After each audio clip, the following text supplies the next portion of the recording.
So ఇప్పుడు common man యాంగిల్లో ఆలోచిస్తే నాకేంటి బడ్జెట్లో ఈ ద్వారా వస్తుందన్న ఒకే ఒక పాయింట్ ఆలోచిస్తారు. సార్ చెప్పినప్పుడు డైరెక్ట్ ట్యాక్సెస్ ఒకటే అయినా ఒకప్పటి రోజులు ఏంటంటే మనకి పూర్తి ఇన్ఫర్మేషన్ అవైలబుల్లో ఉండేది కాదు. అంటే ఒక సంవత్సరం బడ్జెట్ ప్రవేశపెట్టినప్పుడు మాత్రమే మనకు ఆర్థిక ముఖ చిత్రం తెలిసేది.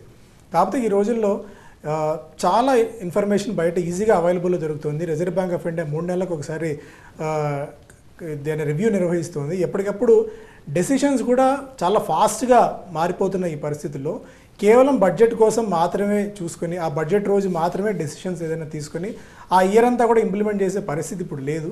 ఒకప్పుడు మాదిరి మినిస్ట్రీస్ కూడా చాలా యాక్టివిజం పెరిగిపోయింది. సో జనాల్లో కూడా ఏదన్నా ఒక చిన్న ఇది వస్తే ఇమీడియట్గా దాన్ని రెక్టిఫై చేసే పరిస్థితి కూడా వచ్చేసింది. కాబట్టి బడ్జెట్ అనేది నో డౌట్ ఒక డైరెక్షన్ ఇస్తుంది.